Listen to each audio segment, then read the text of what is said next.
Evangelho segundo escreveu João, capítulo 4, do verso 5 ao 7, e depois do verso 9 e 10, vai ser uma leitura salteada, né? E depois do 19 ao 24.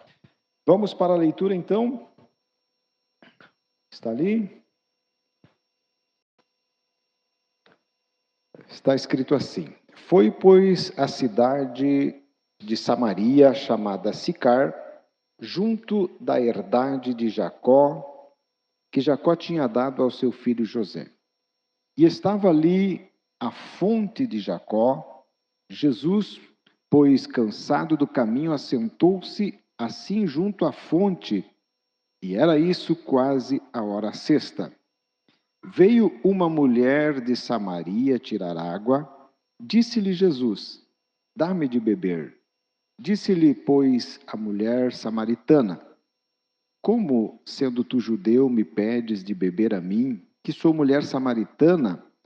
Porque os judeus não se comunicavam com os samaritanos. Jesus respondeu e disse-lhe: Se tu conheceras o dom de Deus, e o que te diz dá-me de beber, tu lhe pediria, e eu lhe daria água viva. Verso 19. Disse-lhe a mulher: Senhor, vejo que és profeta. Verso 20.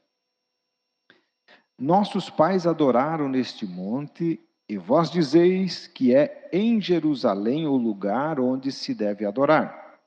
Disse-lhe Jesus: Mulher, crê-me, e a hora vem em que nem neste monte, nem em Jerusalém adorareis o Pai. Vós adorais o que não sabeis, nós adoramos o que sabemos, porque a salvação vem dos judeus. Mas a hora vem, e agora é, em que os verdadeiros adoradores adorarão o Pai em espírito e em verdade. Porque o Pai procura os tais que assim o adorem. Deus é espírito, e importa que os que o adorem em espírito e em verdade. Amém. Meus irmãos, o tema adoração, verdadeira adoração, ele foi extraído da conversa de Jesus com Nicodemos. Nós estávamos estudando sobre Nicodemos a lição passada, de Jesus com a mulher aqui identificada como samaritana. E é claro que a lição elaborada aqui pelo autor, ela não se restringe a falar sobre somente a adoração especificamente. Por quê? Porque esse assunto aconteceu dentro de um contexto, dentro de um momento. E todo o assunto está dentro de um texto. Isso a gente aprende em hermenêutica bíblica, né? Todo o assunto está dentro de um texto.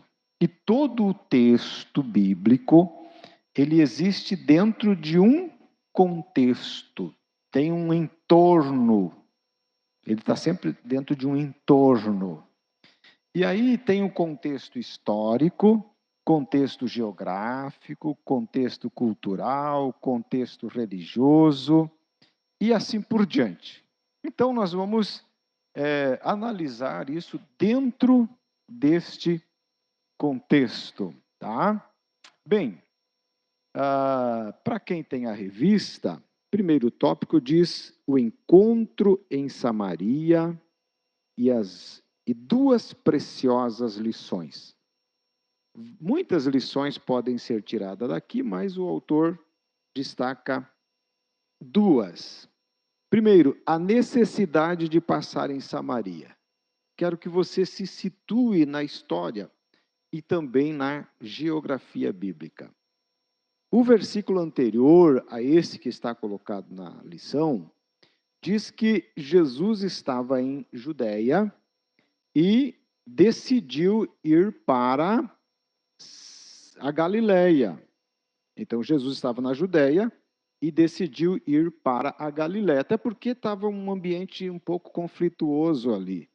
Eles começaram a dizer que Jesus batizava mais do que João Batista, e ainda que Jesus não batizava mais os seus discípulos, ele estava meio confuso, ele decidiu ir para a Galileia.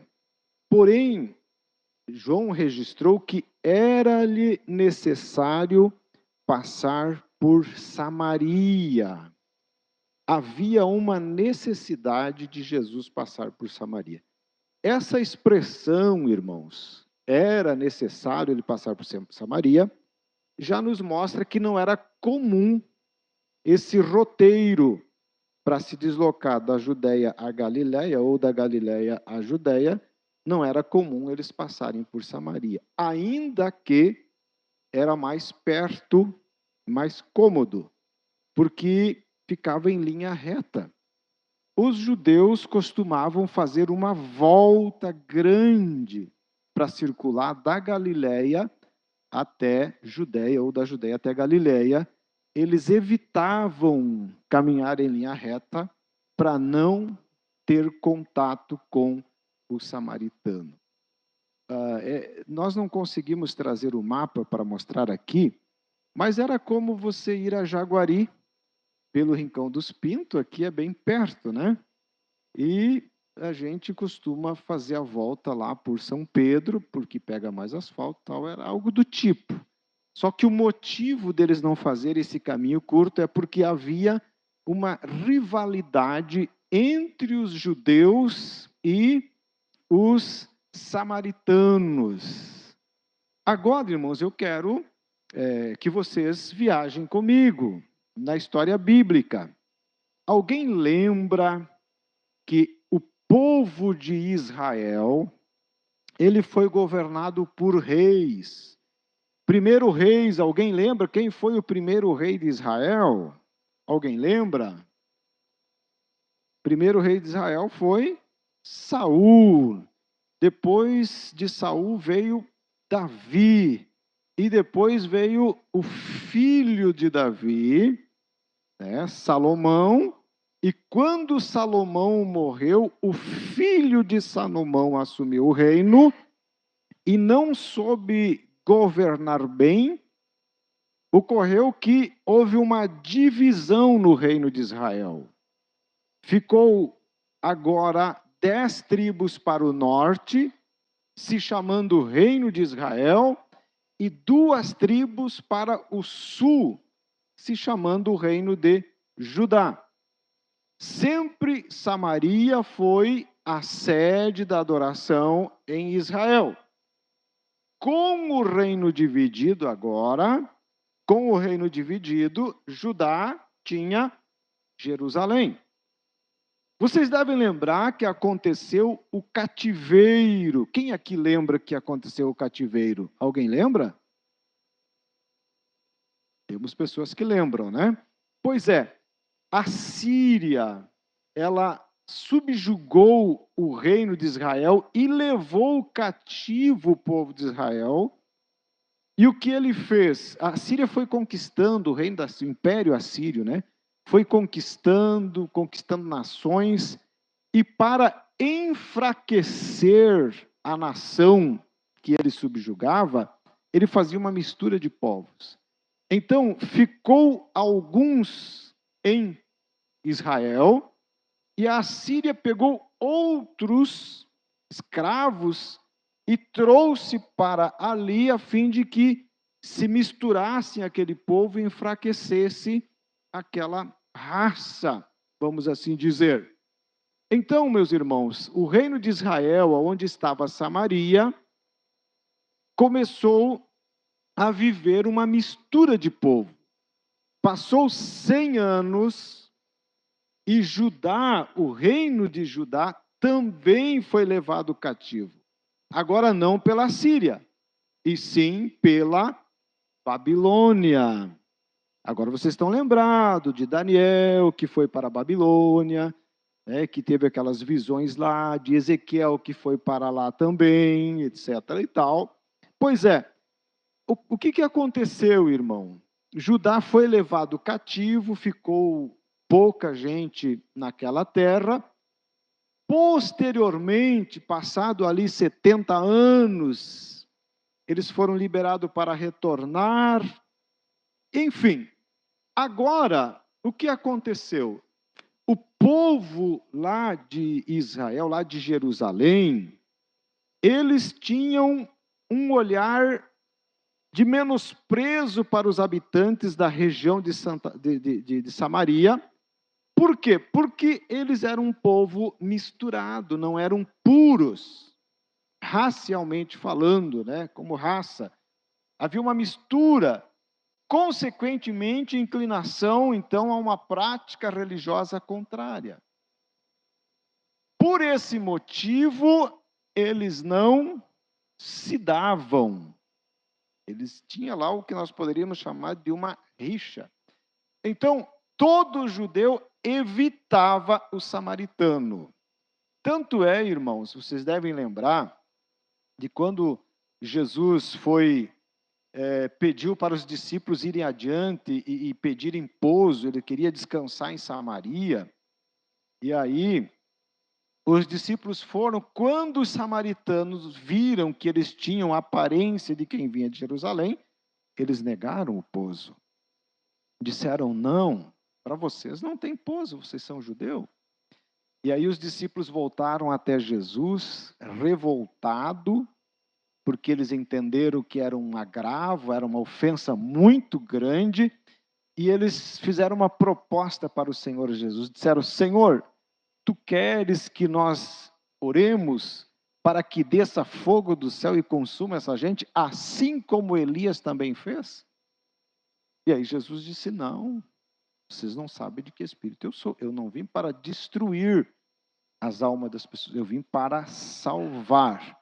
Mas veja aquele sentimento de vingança, né? A fúria com que eles ficaram e o desejo deles de destruição do samaritano. É porque já existia essa rivalidade e eles ficaram mais ofendidos ainda. Irmãos, havia ali então um problema racial, um problema religioso, porque lá no passado se adorava ali no Monte Gerizim, que ficava em Samaria. Agora o templo estava construído lá em Jerusalém.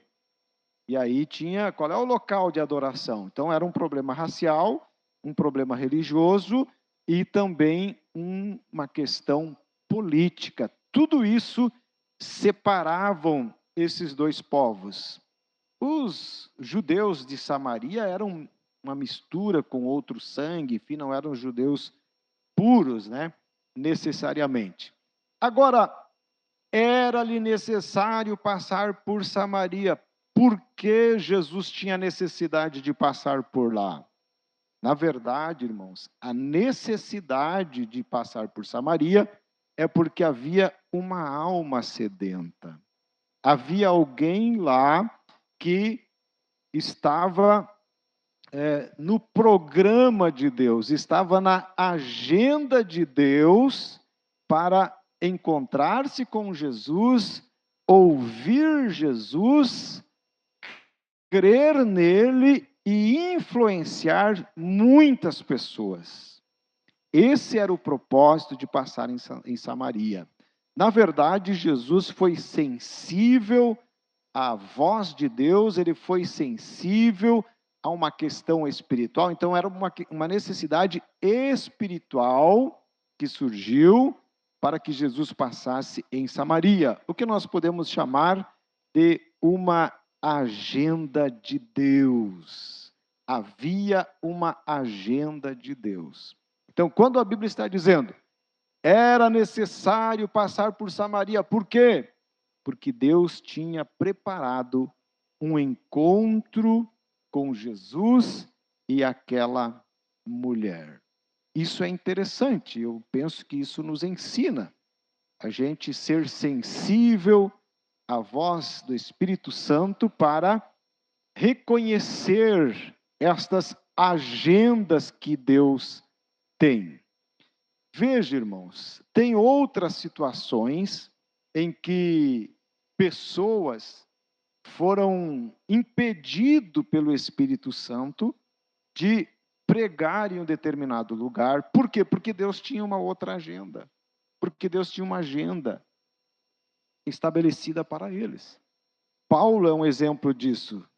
Se as meninas puderem colocar aí Atos dos Apóstolos, capítulo 16, Atos capítulo 16, a partir do verso 7 até o verso 9, está registrado quando Paulo, ele desejou ir para a Bitínia. Ele estava viajando de uma cidade para outra, e olha só, e quando chegaram a Mísia, intentavam ir para a Bitínia, mas o Espírito não lhe permitiu.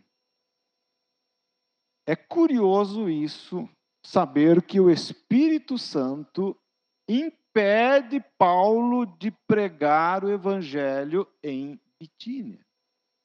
É curioso saber que o Espírito Santo impede de se pregar a um povo, de se pregar a determinadas pessoas. Isso aconteceu ali. O Espírito Santo não lhe permitiu. E tendo passado então por Mísia, desceram a Troade. E o verso 9? E Paulo teve de noite uma visão em que se apresentou um homem da Macedônia e lhe rogou, dizendo: passa a Macedônia e ajuda-nos. Vamos recapitular? Paulo está viajando intensamente, sai de um lugar, vai para o outro, tem a sua equipe de viagem, lá está Lucas com ele, e agora ele diz assim: vamos para a Bitínia.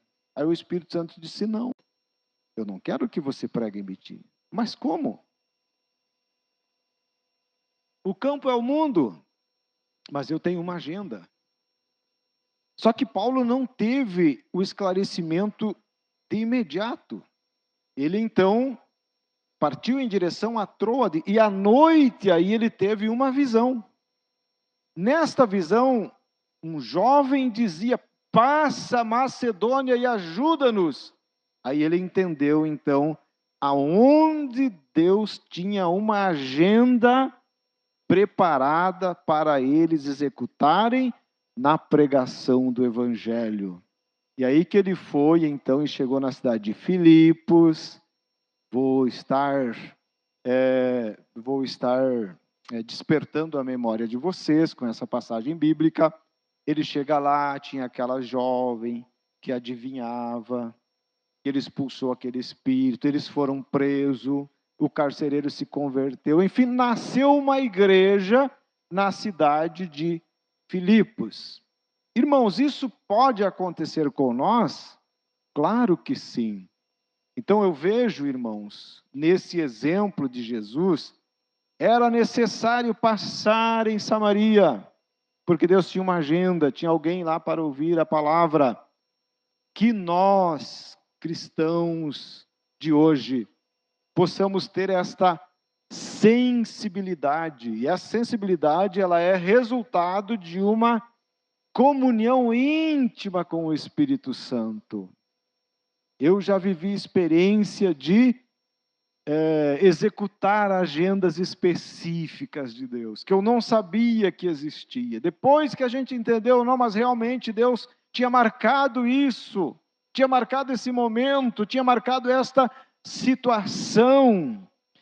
Deus quer usar e usa todos os que aqui estão, mas é importante a gente viver esta vida de intimidade com Ele para ter a percepção.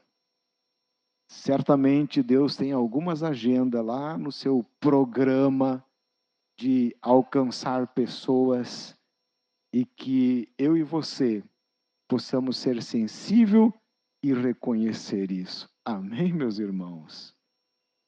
Daqui a pouco o Espírito Santo te fará sentir a necessidade de passar, quem sabe, em uma casa, a necessidade, quem sabe, de provocar um assunto para falar do Evangelho.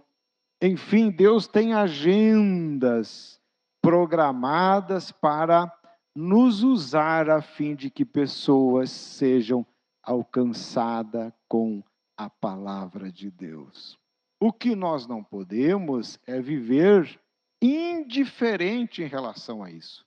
Porque assim, irmãos, a nossa vontade é falar para todos e que todos venham se render ao Evangelho. Eu estava outro dia fazendo uma visita para alguém que não é da igreja, não é cristão, eu e o irmão Alex. Depois que nós saímos, eu disse, irmão, que vontade que dá da gente, sei lá, se a gente conseguisse com as mãos abrir a mente da pessoa e colocar as verdades lá dentro e segurar lá dentro a fim de que eles possam desenvolver tudo isso que a gente propôs através da palavra, através do Evangelho. A gente tem essa vontade, mas não é assim, não funciona desta forma. Agora, a gente sabe que nessa ação também existem agendas específicas. Não quer dizer que Deus, nós não estamos pensando aqui no determinismo, de que Deus escolhe uns para a salvação, outros não, mas é real esta agenda de Deus. Era necessário passar em Samaria. Daqui a pouco será necessário alguém vir até o teu encontro, será necessário alguém ter um contato com você, mas como saber que é uma agenda de Deus, é um momento de Deus, é uma oportunidade de Deus? Através da intimidade com o Espírito Santo. Então você não pode esquecer de que Deus conta com você, de que essa grande comissão de enquanto ir, onde estiver, fazer discípulo, é uma comissão designada para a igreja. Não importa a desenvoltura que cada um venha a ter, todos são alvo de serem inspirados por Deus para contagiar pessoas com a mensagem do Evangelho. Então, queridos, pense nisso. Qual a agenda que Deus tem que Ele quer que você execute? Para isso, você precisa estar conectado com esse propósito de Deus, não indiferente, né? Às vezes a gente acostuma no ambiente de trabalho, acostuma no contexto de vizinhança, acostuma na cidade, acostuma lá no ambiente da escola, da faculdade, que parece que tudo é normal e que o que tinha de ser feito já fizemos, e parece que a gente não vai ser usado de uma forma especial, de uma forma específica. Se a gente ficar pensando assim, não perceberemos as necessidades, não perceberemos as agendas de Deus. Agora, se a gente estiver sempre orando e dizer, Deus, usa-me segundo a sua vontade, obviamente que não se força ninguém a ouvir, a gente não fala para quem não quer ouvir, não se força, não se arromba a porta, mas precisamos sim estarmos atentos quando há uma porta aberta para falar de Jesus.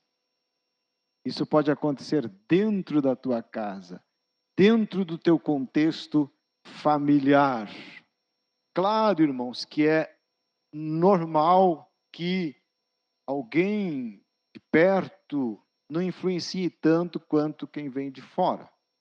Mas são muitos os testemunhos de pessoas que conseguiram influenciar o próximo, mais próximo, que é a sua família, por ter essa sensibilidade de aguardar o momento necessário para falar. Então, não esqueça disso, irmão, irmã, não esqueça disso. Deus quer te usar. Você é um instrumento nas mãos dele para que pessoas ouçam a mensagem do Evangelho, para que pessoas creiam em Jesus, desejem Jesus, mas você precisa estar sempre em sintonia com este propósito. Amém? Glória a Deus. Bendito é o nome do Senhor Jesus. Então, era necessário passar em Samaria. E aí Jesus então vai ali por Samaria e chega na cidade de Sicar, junto ao poço de Jacó, um poço que Jacó havia cavado ali, e ele está sentado à hora sexta, isto é, ao meio-dia. E Jesus está ali sentado, cansado, porque ele, como homem, sentia canseira, sentia sede. E vem uma mulher de Samaria para buscar água. E quando ela chega ali, ele... Porque assim, irmãos, às vezes a gente perde por afobação. Não é verdade? Normalmente, o novo convertido, a gente já viveu isso, né? Aquela força de vontade, aquele amor, aquela novidade de vida. E a experiência que a gente viveu parece que o outro vai viver também. E às vezes as pessoas se afobam ao ponto de afugentar as pessoas de perto de si. Eu lembro-me de uma ocasião em que um cidadão falou para mim, se referindo a um irmão, né? Claro, isso não é aqui, lá na região onde eu morei. Ele dizendo, mas o fulano ali, ele só falta fazer chover, não dá para conversar com ele está acima de Deus. Não é que era assim, só que era muita euforia, sabe? O outro não estava a fim de ouvir, empurrando, forçando. Não funciona desta forma. Não funciona desta forma. Talvez se Paulo fosse lá para Bitínia, chegasse lá, ele não ia ter resultado, né? Porque não era o momento de se falar, enfim.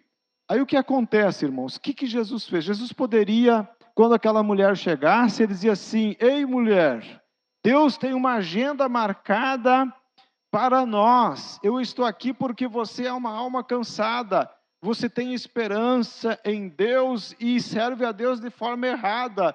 E você vive uma vida toda errada, e eu vim aqui para lançar isso no teu rosto, a fim de que você se perceba e se renda aos pés do Senhor Deus e conheça o verdadeiro caminho. Jesus poderia fazer dessa forma? Poderia, ser direto, né? Mas Jesus, ele foi estratégico, e com isso ele nos ensina bastante. Veja só, o que ele fez? Ele disse, mulher, consegue um pouco de água para eu tomar? Ele pediu água. O assunto da mulher era água. Com isso, ela já teve uma reação. Ele provocou ela só no fato de falar. Primeiro, irmãos, não era comum um homem conversar com uma mulher na cultura judaica. Ainda mais um mestre. Um mestre, uma autoridade religiosa, parar e conversar com uma mulher, isso não acontecia. Muito mais uma mulher samaritana. Jamais se esperava isso de Jesus. Então ela já estranhou e disse, mas como pode, sendo tu judeu e eu uma mulher samaritana, nós não conversamos? Como pode tu, sendo judeu e eu uma mulher samaritana, e você me pede água? Aí já iniciou um diálogo. E aí Jesus disse, mulher, se tu conheceras o dom de Deus, e se tu soubesse quem está te dizendo, me dá um pouco de água, você iria pedir e ele te daria água da vida. Aí Jesus já salta do assunto literal, água literal, natural, para uma questão espiritual. E ela ficou embaixo ainda, pensando na água literal. E disse, mas água viva? Como assim? O poço é fundo, não tem como tirar? Tu és maior do que o nosso pai Jacó, que deixou esse poço para nós? E aí Jesus disse, mulher, quem beber desta água, quem bebe desta água, volta a ter sede. Mas quem beber da água que eu lhe der, nunca mais terá sede, porque a água que eu lhe der fará nele uma fonte que vai jorrar para a vida eterna, que vai jorrar para todo sempre. Aí a mulher disse, mas eu quero dessa água então. Então me dê para que não precise eu voltar aqui. Aí Jesus disse, então vamos fazer assim, chama o teu marido. E ela disse, eu não tenho marido. Ah, você não tem marido? Ok, dissestes bem, porque você já teve 5, e esse que vive com você não é o teu marido. Aí ela disse, ele está revelando a minha vida. Ele está dizendo tudo que eu fiz. Disse, Senhor, eu vejo que tu és profeta. E aí ela começou então a argumentar sobre esta questão de adoração. Tu és profeta, olha só, os nossos pais adoraram neste monte, o Monte Gerizim aqui em Samaria, e vocês dizem que o local de adoração é em Jerusalém. E aí Jesus então foi falando para ela, mulher, a hora vem em que nem em Samaria, nem em Jerusalém se adorará a Deus. Porque Deus é espírito, importa que os verdadeiros adoradores o adorem em espírito e em verdade. E nisso chegam os discípulos. E eles ficaram admirados, apreensivos de ver Jesus conversando com uma mulher. E ainda mais uma mulher samaritana. Eu disse, o que o mestre está fazendo? Só que eles não falaram nada. E esta mulher, irmãos, então ela retorna, deixa o cântaro, ela volta lá para Samaria e começa a dizer àquelas pessoas que ela tinha contato, vim de ver de um homem, eu encontrei alguém lá no poço, buscando água, encontrei alguém que disse tudo o que eu tenho feito, ele revelou a minha vida. Não seria esse o Cristo? Porque ela havia dito para Jesus, o Messias vem e quando ele vier, ele nos ensinará todas as coisas. E Jesus disse, eu sou o que sou, eu sou o Messias. E ela disse, porventura não é esse o Cristo? Enfim, ela trouxe pessoas até Jesus. E eles acreditavam por aquilo que a mulher falava. Então era uma mulher influente também na cidade. E depois eles começaram a ouvir Jesus. E disseram, agora nós acreditamos nele não pelo que tu fala, mas por ouvir ele próprio falar. Nós cremos que ele era o Messias. E disseram, fica com nós aí. Jesus ficou 2 dias em Samaria. Irmãos, veja só.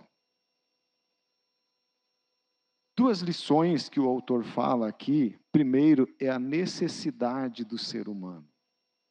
Todo ser humano, toda pessoa, ela necessita de Deus. E é interessante que esse fenômeno da religiosidade, ele é universal. O ser humano, de uma forma geral, em potencial, ele é um ser religioso. Só que a falta do conhecimento do verdadeiro Deus faz com que milhões de pessoas se curvem a deuses estranhos. A gente vê na Índia, por exemplo, as pessoas adoram uma vaca, adoram, enfim, um objeto. É a necessidade de reverenciar um ser superior. Nós entendemos que Deus colocou em algum lugar do ser humano esse sinal de que existe um ser superior a quem se deve prestar reverência e adoração. Mas a falta do conhecimento deste verdadeiro Deus faz com que as pessoas cometam esses desvios e até determinados absurdos. Porém, toda pessoa necessita de Deus. E é por isso que nós devemos aproveitar cada oportunidade para partilhar esta água da vida.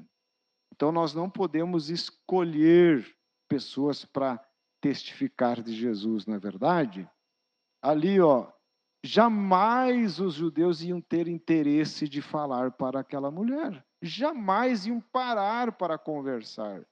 Jamais eles iam ter interesse de falar com o samaritano, porque era um povo desprezado.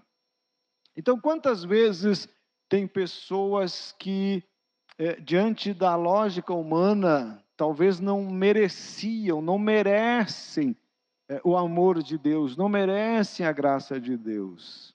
Mas isso é a lógica humana. Deus amou quem? Alguém lembra do versículo? Porque Deus amou algumas pessoas. Porque Deus amou o mundo. De tal maneira que Deus...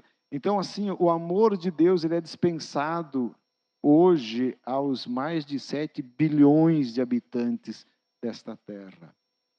E a gente precisa ser sensível a essa necessidade e, diante da oportunidade, falar da palavra de Deus.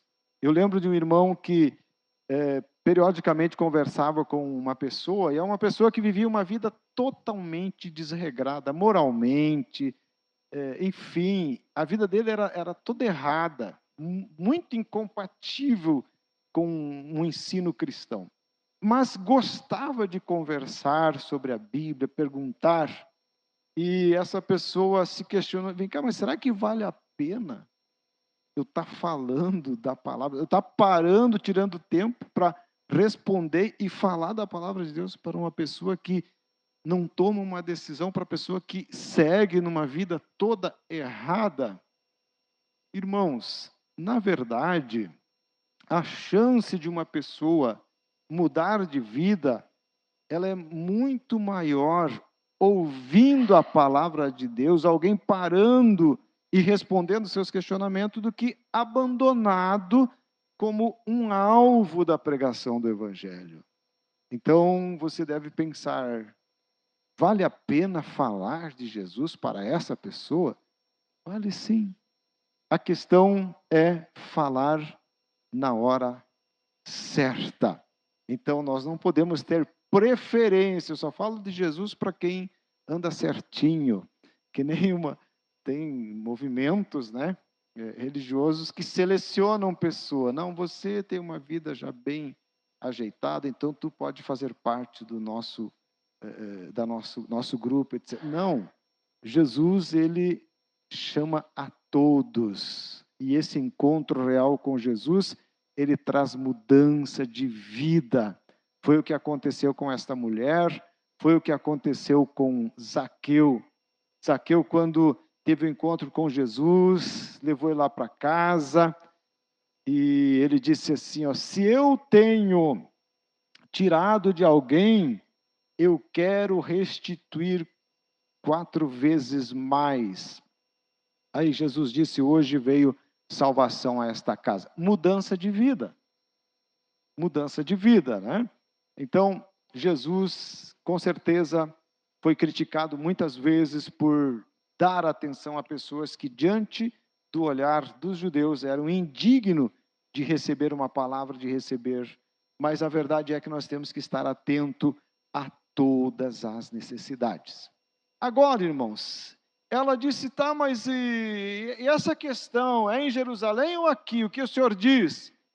Daí Jesus disse, não, a hora vem em que adorar a Deus independe de uma questão geográfica, independe de um local específico, não tem um local específico. Esse negócio de adorar aqui em Samaria, ou só em Jerusalém, só no templo, esse negócio está encerrando. Veja, irmãos, que Jesus já estava passando a ideia de que a salvação seria estendida a todos os povos, de que os gentios, os não-judeus, também seriam alcançados com a luz do Evangelho. Jesus estava trazendo a ideia, então, da expansão, porque antes era em Jerusalém, lá no templo, as pessoas vinham de longe, de outras nações, valia ali a adoração. Muitos não tinham condições, às vezes pela distância, de trazer um cordeirinho para adorar a Deus, era vendido ali, comprava e já oferecia ali, tinha que ser ali. Agora Jesus disse que não parte de um local, mas partirá agora de um coração sincero, de um coração que reconhece a Deus, independente do local. Então, aquela ideia de expansão. Tanto é, irmãos, que quando Jesus morreu, lembra que o véu do templo rasgou-se de alto a baixo. Só para lembrar vocês, o templo tinha o pátio, tinha o lugar santo, onde os sacerdotes trabalhavam, queimavam incenso, tinha o candelabro, tinha a mesa dos pães, etc. E havia o lugar santíssimo, ou o santo do santo, que era separado por uma cortina. Mas não era uma cortina comum, era uma cortina muito grossa. muito trabalhada, de forma que ninguém conseguia rasgar ela. E aqui nesse lugar, Santo do Santo, estava a Arca do Concerto, contendo dentro dela as tábuas da lei, enfim.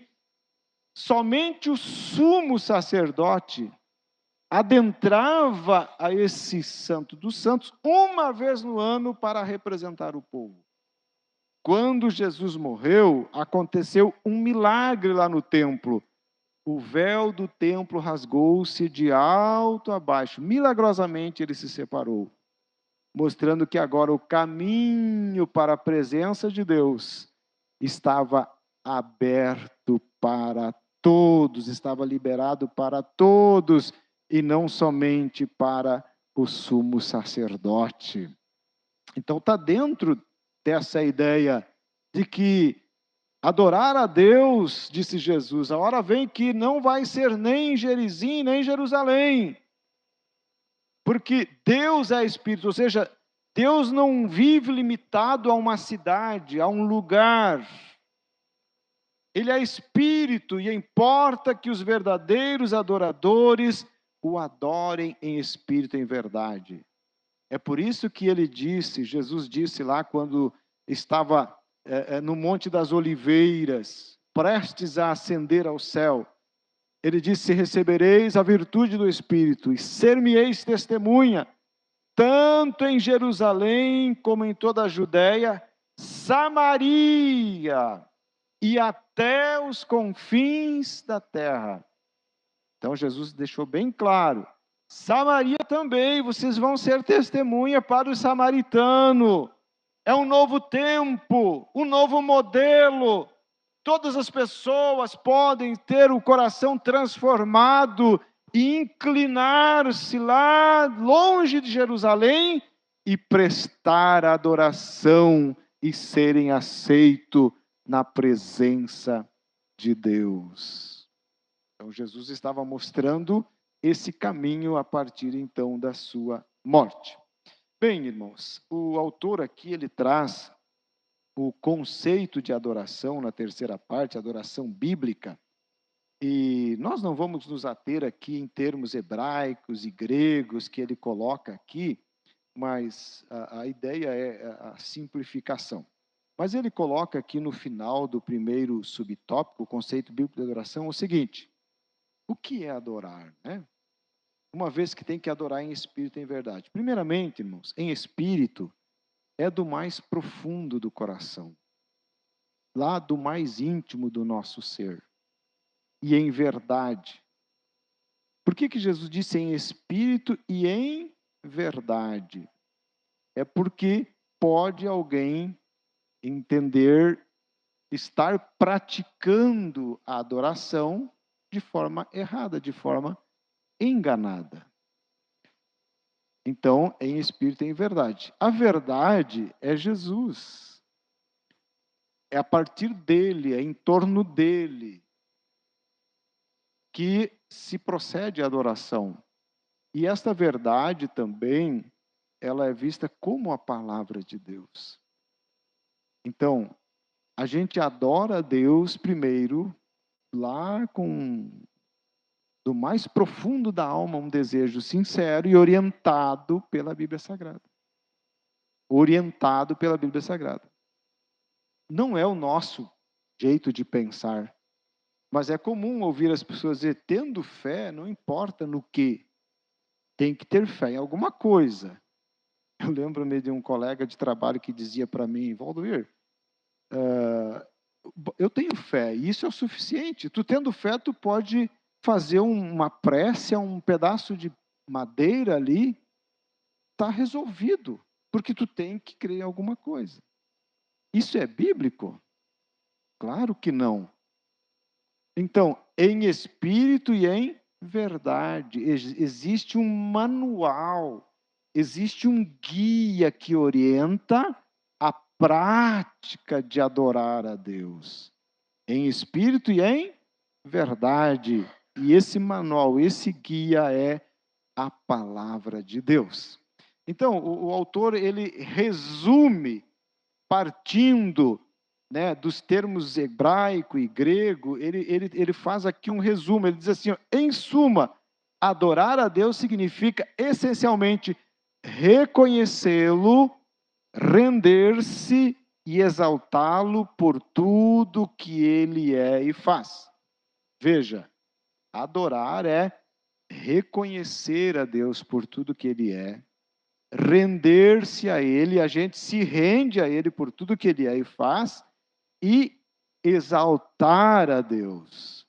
Deus é e faz. E por tudo que ele é e faz, nós devemos reconhecê-lo.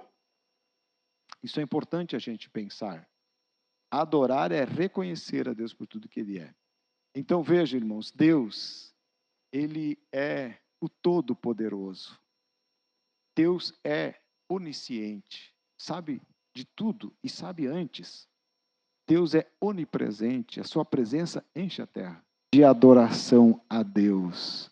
Assim, eu adoro a Deus enquanto estou aqui, eu reconheço que Ele é, eu me rendo à sua vontade, eu o exalto, eu adoro a Deus no meu trabalho, eu adoro a Deus na minha vida familiar, no relacionamento, na minha vida conjugal. Sim, porque ali eu respeito a sua orientação, eu respeito a sua vontade, eu vivo a sua vontade. Eu adoro a Deus com as minhas finanças. Ofertar, dizimar, está dentro da prática adoração, porque eu estou reconhecendo Deus na minha vida financeira. Enfim, Paulo disse, quer comais ou quer bebais, façam tudo para a glória de Deus. O salmista disse, bendiga a minha alma ao Senhor e tudo que há em mim, bendiga o seu santo nome. Paulo disse que nós devemos entregar o nosso corpo em sacrifício vivo, santo e agradável a Deus. Ou seja, tudo que existe em nós, nós devemos colocar em honra, em reconhecimento àquele que nos fez, que nos comprou, aquele que nos salvou. Amém, meus irmãos?